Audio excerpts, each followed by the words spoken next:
Olá, eu sou o Ricardo Araújo Pereira e este é o podcast de Coisa que Não Edifica Nem Destrói. Hoje sobre esses malandros.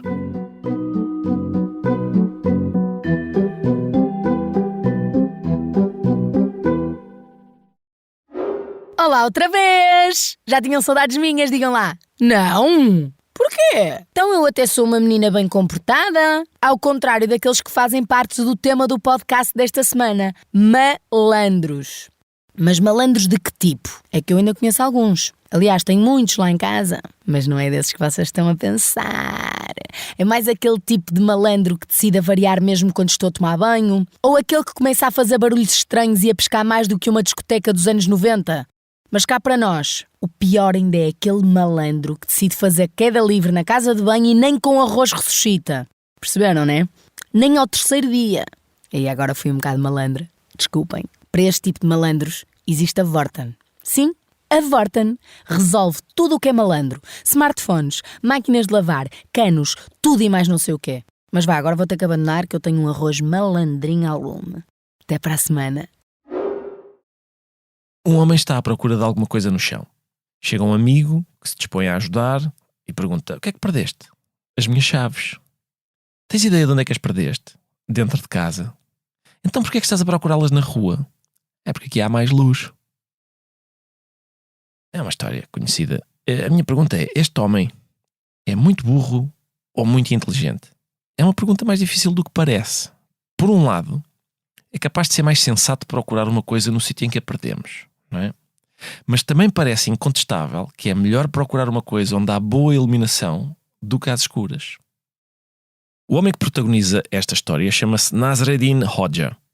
Segundo o professor Shukru Kurgan, desculpem, o meu turco está enferrujado, o professor Shukru Kurgan diz que Nasreddin Hoxha nasceu em 1208 e morreu em 1284, mas há boas razões para acreditarmos que muitas das histórias que se contam sobre ele são apócrifas, assim como parece evidente que as anedotas do Bocage não foram todas protagonizadas pelo poeta setubalense. Mas Nasreddin é uma figura importantíssima do folclore do Médio Oriente. Há estátuas em sua homenagem desde Bruxelas, na Bélgica, até Astana, no Cazaquistão. A Turquia tem estátuas de Nasreddin Hoxha em inúmeras localidades. A estátua é quase sempre a mesma e representa Nasreddin sentado ao contrário num burro, ou seja, virado na direção da cauda do animal. É uma referência a mais uma das suas histórias. Alguém encontra Nasreddin e pergunta: porquê é que estás sentado ao contrário? E ele responde: eu estou sentado na direção certa, o burro é que vai ao contrário.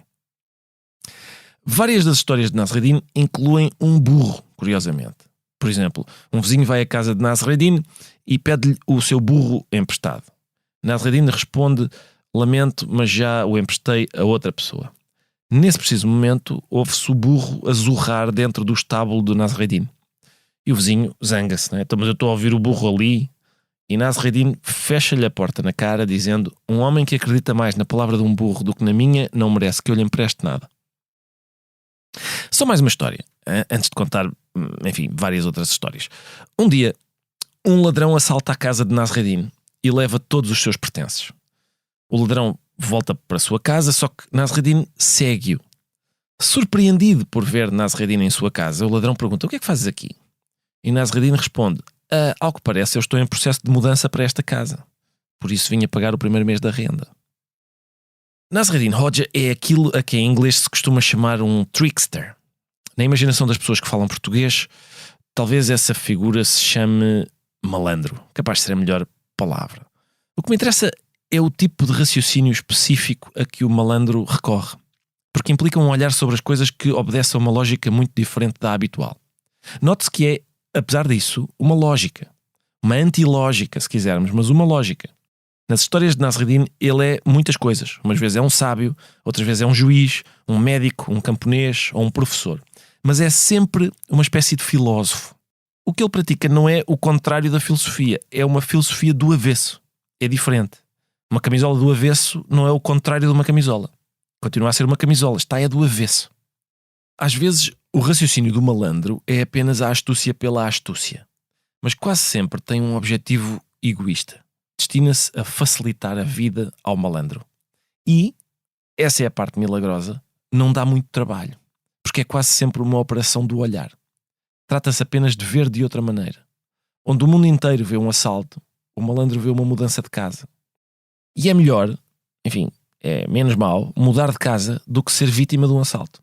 No fundo, o raciocínio do malandro é um modo de fazer batota na vida. É isso que o raciocínio é. A história da sopa da pedra é um bom exemplo.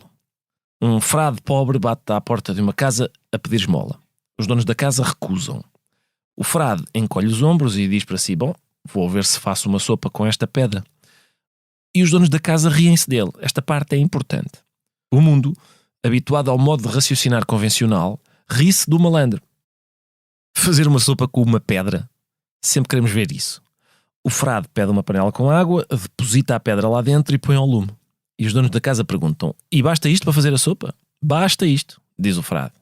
Claro, ficava ainda melhor se tivessem um fiozinho de azeite que me pudessem dispensar.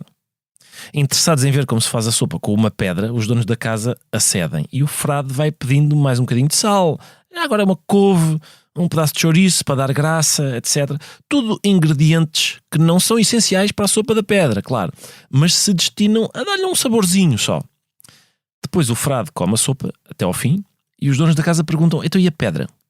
E o frade muito sério diz: lavo-a e levo comigo para quando precisar de fazer a sopa novamente. As histórias dos filósofos cínicos são parecidas. Num jantar, os convivas estavam a escarnecer de Diógenes, atirando-lhe ossos como se ele fosse um cão. Quem pensa da maneira habitual talvez se ofendesse, provavelmente ficaria humilhado por estar a ser comparado com um cão. Mas Diógenes raciocinava da maneira que nos interessa. Por isso aproximou-se das pessoas que lhe estavam a atirar ossos, levantou a pata e mijou-lhes em cima. Outra vez, alguém viu Diógenes a pedir esmola a uma estátua e perguntou: por que estás a fazer isso? Diógenes respondeu: estou a treinar ser rejeitado. Noutra ocasião perguntaram-lhe: Diógenes, que tipo de vinho gostas mais de beber? E ele disse: o de outras pessoas. Aristipo de Cirene, outro filósofo, discípulo de Sócrates, foi uma vez repreendido por alguém por ter mandado o filho embora. Como é possível desprezares o teu filho que tu geraste? E Aristipo deu uma boa resposta. Disse ele: eu gero igualmente expectoração e também a expulso para longe. E de facto é um argumento difícil de rebater. O raciocínio do malandro é uma espécie de burla. Quando um ladrão rouba, opera uma mudança no regime de propriedade. Isto era teu, agora é meu. O malandro faz o mesmo com a razão. À lógica habitual, oponho a minha. E com o raciocínio convencional, é difícil ou até impossível derrubar essa lógica nova. Só mais uma história de Nasreddin Hoxha. Um dia, numa altura de seca tremenda, foram ter com Nasreddin Hoxha porque tinham ouvido dizer que ele sabia fazer chover. É verdade, disse ele. Preciso de uma bacia de água. Ora, como o problema era precisamente a falta de água, tiveram de fazer um esforço enorme para lhe fazer a vontade. Quando lhe entregam a bacia, para espanto de todos, Nasreddin despe-se e começa a lavar as suas roupas lá dentro. E diz: calma, eu sei o que estou a fazer. Agora preciso de outra bacia de água. As pessoas desesperadas que tinham ido ter com ele protestaram, furiosas, mas reuniram a pouca água que lhes restava noutra bacia e entregaram-lhe. Quando Nasreddin retirou as roupas da primeira bacia e começou a enxaguá-las na bacia nova, algumas pessoas quiseram bater-lhe. Mas ele permaneceu muito calmo e repetiu: calma, confiem em mim. E depois começou a estender a roupa. Quando acabou, nuvens negras surgiram no céu e começou a chover. Nasreddin disse: viram? Nunca falha. Sempre que eu estendo roupa, chove.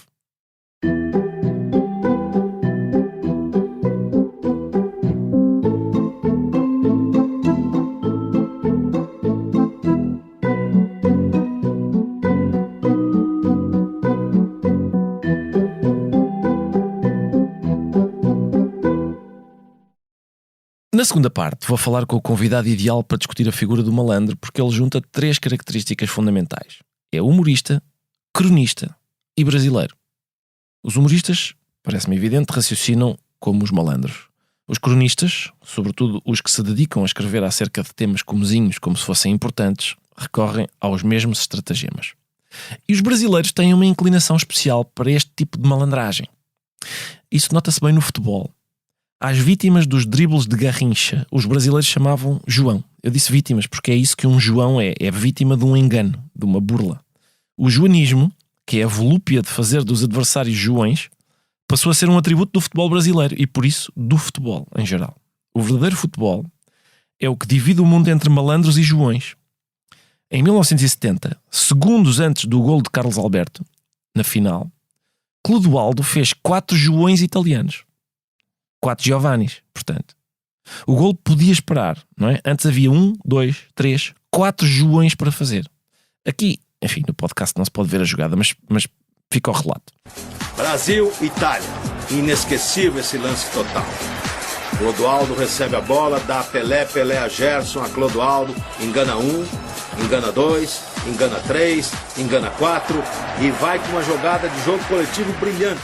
Engana, diz o comentador. E isso é um valor em si. Marcar golos é importante e ganhar é fundamental, mas ganhar sem joanismo, sem o prazer de enganar o adversário, como costuma fazer a Alemanha, por exemplo, não é exatamente futebol. É uma modalidade muito parecida, mas menos excitante, menos viva, menos alegre. O nosso convidado chama-se António Prata e eu vou apresentá-lo lendo uma crónica sua. Título da crónica: O Engano. É assombroso que em pleno século XXI, 135 anos depois de Graham Bell ter inventado o telefone, ainda haja pessoas incapazes de aceitar esta situação tão banal da vida cotidiana, o engano. Sem dúvida, o leitor sabe do que estou falando. No meio da tarde você atende a uma chamada e do outro lado da linha uma voz estranha pergunta: Alô? Valdemar? O seu nome não é Valdemar. Você não se casou com um Valdemar, nem batizou assim qualquer um dos seus filhos, de modo que só há uma explicação. Foi engano. Você engole o pequeno mau humor que escorre dos segundos perdidos, aceita a frustração de ter-se imaginado necessário ou querido em algum canto da cidade, no meio da tarde, quando na verdade era de um Valdemar que precisavam. Você diz, seco, mas não antipático: amigo, aqui não tem nenhum Valdemar. Foi engano. E já está tirando o telefone da orelha, pronto a voltar aos seus afazeres, quando a voz ressurge indignada: como assim não tem nenhum Valdemar? Como assim? Como assim? O que passa pela cabeça do cidadão? Que você é o Valdemar, mas está mudando a voz e fingindo ser outro só para não atendê-lo? Ou que você é um assaltante e invadiu a casa do Valdemar, que agora tenta gritar amordaçado e amarrado a uma cadeira enquanto você arromba o cofre? Você respira fundo. Sabe que se for arrancar os cabelos toda vez que lida com seres estranhos numa cidade como São Paulo, muito rápido estará igual ao Kojak. Diz apenas paciente e didático: olha, amigo, eu não me chamo Valdemar, não mora nenhum Valdemar nessa casa. Foi engano. Entendeu? Não, ele não entendeu. Estamos lidando com um maníaco, um homem cuja disfunção neurológica impede de compreender os desvios dos polegares, dos satélites, das linhas telefónicas. Inconsolável, ele se debate. Mas não pode ser. Me deram esse número. Disseram que era do Valdemar. Zen, você insiste. Amigo, te deram o número errado. Ou você teclou errado, sei lá. É muito comum. Foi engano. Seguem-se alguns promissores segundos de silêncio. Você acha que ele enfim se convenceu, que desligará o telefone e dirá à mulher: Aurélia, você não sabe que coisa assombrosa. Liguei para o Valdemar e atendeu outro homem. Mas a voz reaparece acusatória. Então qual é o seu número? Aí já é demais. O seu número você não dirá. Não sabe o sujeito que a Constituição brasileira garante a presunção da inocência? Não sabe que, de acordo com a velha máxima latina indúbio pro réu, cabe à acusação provar que você é ou esconde o Valdemar e não a você provar que não é ou não o esconde? Catando no fundo da alma a última migalha de generosidade, você pergunta: que número você ligou? Ele diz o número. Evidentemente não é o seu. Você mostra para ele o equívoco. Olha aqui, o meu é 58, não 38, está vendo? Pasmo e contrariado, ele finalmente aceita a situação, despede-se rispidamente e desliga. Você pode então, Jesus seja louvado, voltar aos seus afazeres. A saber, dar mais um aperto na corda que amarra o Valdemar e continuar o arrombamento do cofre. Desculpa, posso? É aqui que se vai falar de coisas interessantes. Então eu começo. Hyundai. Que carros! Inovadores, tecnológicos, comprometidos com a sustentabilidade. Posso continuar ou estou a ser chata? Falar dos automóveis Hyundai é entusiasmante. Conduzi-los é ainda melhor. Hyundai é coisa que entusiasma.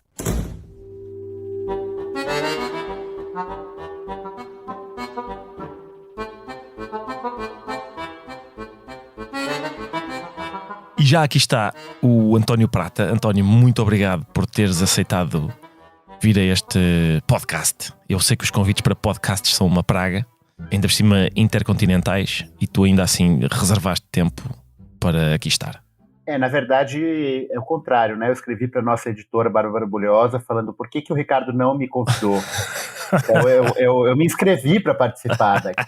E curiosamente veio um convite, porque a Bárbara é chefa do Ricardo. Exatamente. Minha chefa também. Sim, claro. Então, na verdade, eu tô aqui numa carteirada. Sim, eu fui intimado. Não é verdade, faz todo o sentido, sobretudo hoje, António, porque hoje eu estive a falar sobre um tema com o qual eu acho que tu te relacionas de mais do que uma maneira. Se calhar a primeira é a biografia, e eu queria começar por aí, porque uma vez tu disseste o seguinte: tu disseste que tinhas andado numa escola que pertencia à tua avó, e isso colocava-te na dupla posição de querer ter boas notas, ou seja, ser bem sucedido na escola da tua avó, mas também, vou citar, participar na bagunça com os teus colegas, ser um aluno normal que faz bagunças. E tu concluías: eu tinha um pé em cada realidade, e essa talvez seja a origem do meu sentido de humor, dizias tu. E eu acho isso, fiquei eufórico quando li isso, porque eu acho que é isso, ter o pé em duas realidades, estar em todo lado e não pertencer a lado nenhum, conseguir olhar de fora para todos os sítios. Eu acho que é, quer dizer, a característica central do humorista e do malandro também. Eu não tenho pergunta, é só comento as seguintes declarações. Eu concordo. Eu estava pensando aqui sobre o malandro, né? Quando eu soube qual era o tema. Concordo e, tristemente, noto que essa é uma posição triste do trickster. Certo. Ele não está com o pé em cada canoa por opção, mas sim por necessidade. Uhum.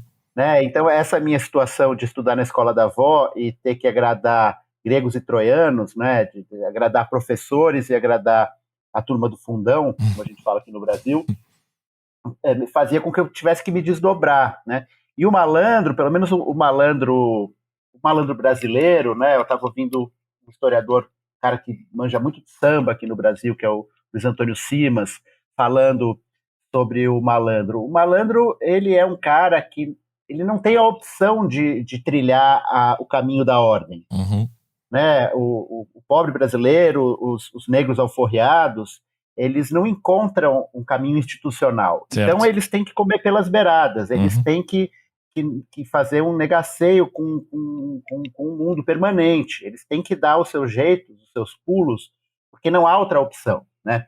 Então, é uma posição um pouco de indigência. Eu acho que essa é a posição do humorista. Né? Assim, você tem falado isso nos seus podcasts. O humorista não é alguém que está por cima da cocada preta e por isso faz piada.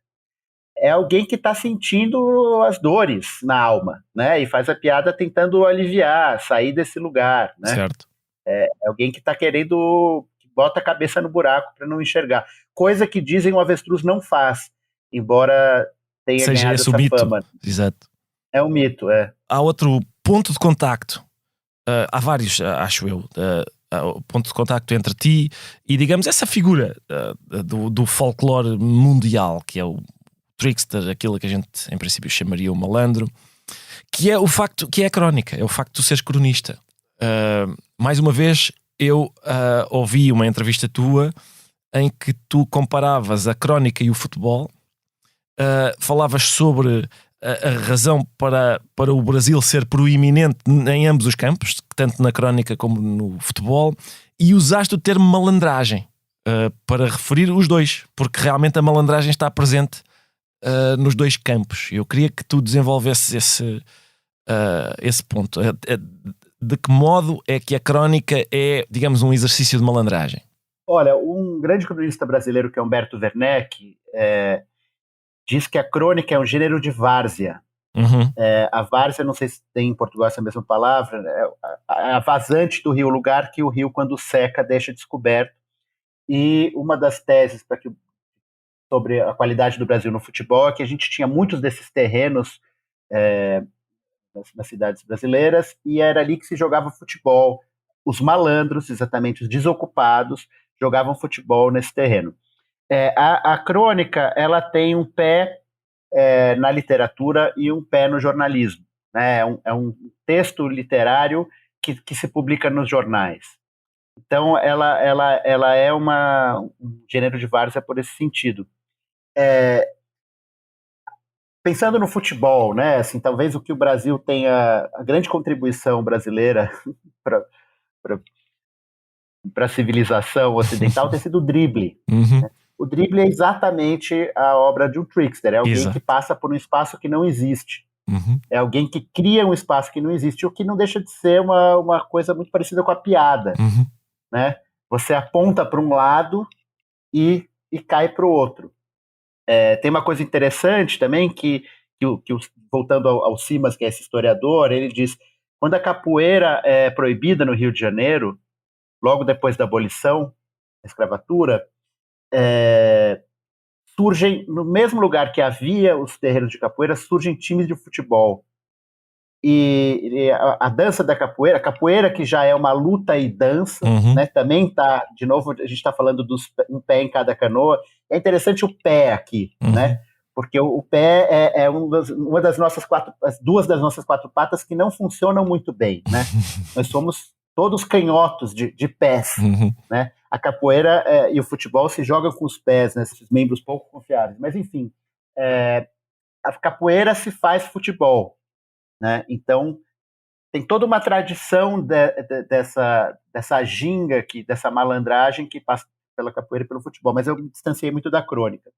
A crônica eu acho que é isso. A crônica eu acho que é mais futebol de salão do que futebol de campo, porque você tem pouco espaço, você tem que driblar num terreno muito curto.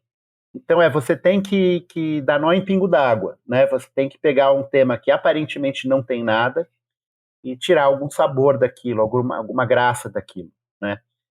Então eu acho que essa é a malandragem da crônica, né? Muitas vezes os teus temas são correspondem a isso que acabaste de dizer, ou seja, já não sei que expressão idiomática brasileira que usaste, mas era sobre tu gostas do que é minúsculo. Muitas vezes tu gostas do que é minúsculo, por exemplo, eu li antes de começarmos a conversar uma longa reflexão tua sobre o facto de, tantos anos depois da invenção do telefone, as pessoas continuarem a não se conformar quando uma ligação é engano. Ou há várias outras, ou por exemplo, quando falas longamente sobre a existência do guarda-chuva, por exemplo, ou até da bicicleta. E fazes uma descrição da bicicleta que por exemplo, tu dizes que quando está parada é deselegante como um albatroz em terra, e dizes que é impossível um ditador de bicicleta, porque aquele movimento das pernas nos pedais desconstrói qualquer ideia de poder absoluto e tal. Essa atenção ao que é minúsculo, e lá está, e produzir um raciocínio bastante longo sobre o que é minúsculo é também uma forma digamos, de antifilosofia, que eu volto a relacionar com a atitude do malandro. Dirias que isso é assim? Mas assim, eu não acredito que o minúsculo o seja.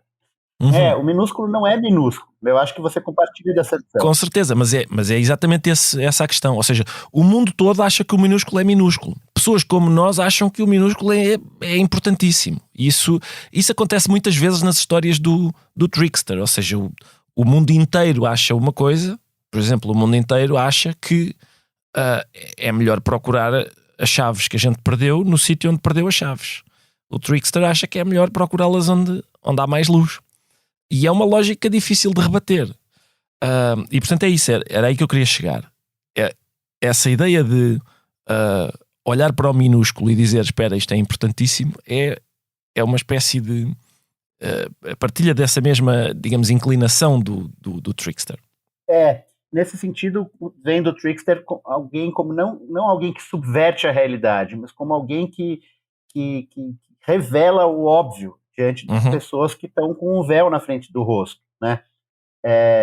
A gente convive com guarda-chuvas e com bicicletas e com Doritos e com coisas minúsculas, e o tecido da nossa vida é feito disso. Uhum. E, no entanto, a gente acha que quando você vai sentar para escrever um texto, você tem que falar sobre as guerras napoleônicas, né? Ou sobre o monstro do Lago Ness, ou sobre um crime passional, que são coisas sobre as quais a gente não entende absolutamente nada. Né? Então as pessoas me perguntam às vezes um pouco assombradas, como é que é escrever sobre o pequeno? Eu falo, bom, eu vivo no pequeno, não sei como é a sua vida, mas eu não acordo e invado a Polônia, eu acordo e corto as unhas, escovo os dentes, né? Então, e outra coisa, né? A vida é feita das coisas pequenas, e é através das coisas pequenas que as coisas grandes se revelam. Né? Assim, você não sabe que sua relação amorosa acabou porque o seu amante ou sua amante te dizem hoje eu te amo 3% a menos do que ontem. Uhum. Tá aqui a planilha Excel.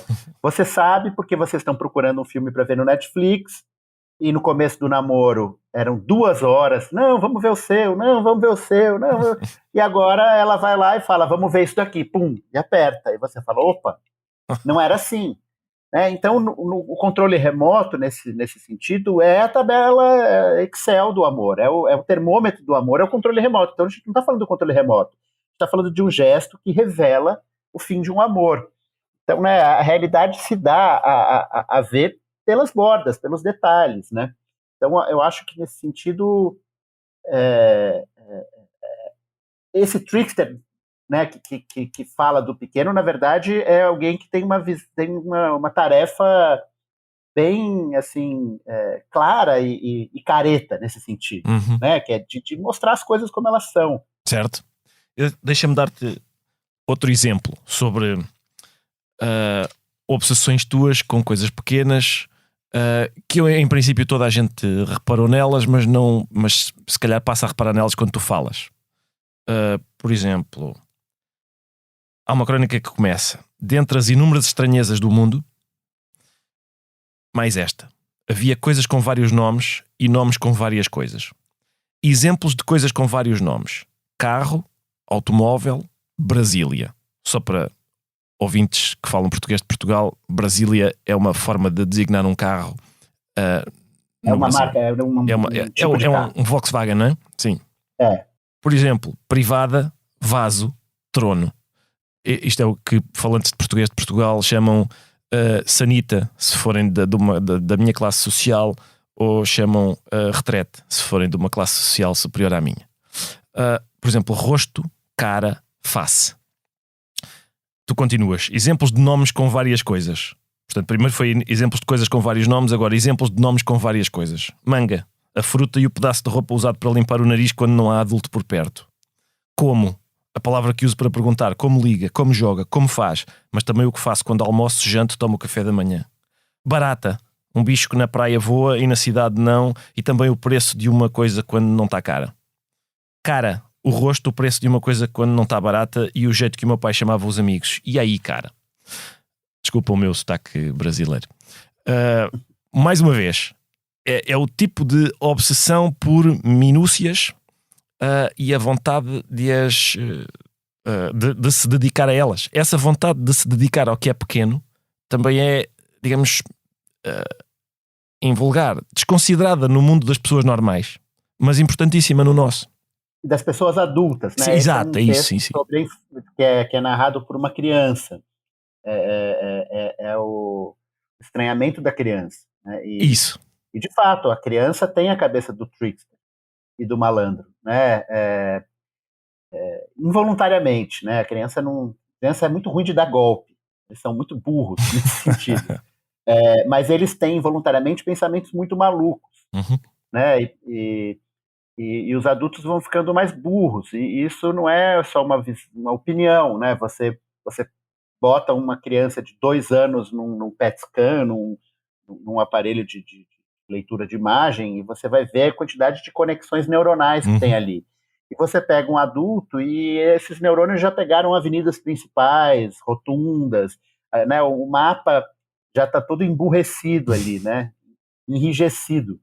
Aí você dá uma psilocibina ou um LSD para essa pessoa e bota no mesmo PET scan e você vai ver que as conexões são refeitas como na criança. Então, é um absurdo que manga seja uma fruta e a parte da camisa e que ninguém comente sobre isso, né? Que os adultos... Quando eu fui fazer filosofia, fiz só 1 ano e saí, mas eu lembro nas primeiras aulas que foram falar de um filósofo muito importante, o nome dele era Adorno. Adorno é um brinco, um colar, e eu achei que em algum momento a professora ia falar, olha que engraçado, o nome desse cara é colar. E o Adorno é um cara que era completamente contra a cultura de massa, completamente contra coisas que ele considerava, eu percebi, adorno. Ao contrário da grande arte, da música tocada por orquestras. E ninguém falava disso. E aquilo para mim era um assunto... A professora deveria primeiro falar, olha, gente, tem uma coisa muito engraçada, o cara chama Adorno. Né? Essa mesma professora poderia falar, agora nós vamos estudar uma grande filósofa chamada Retrete.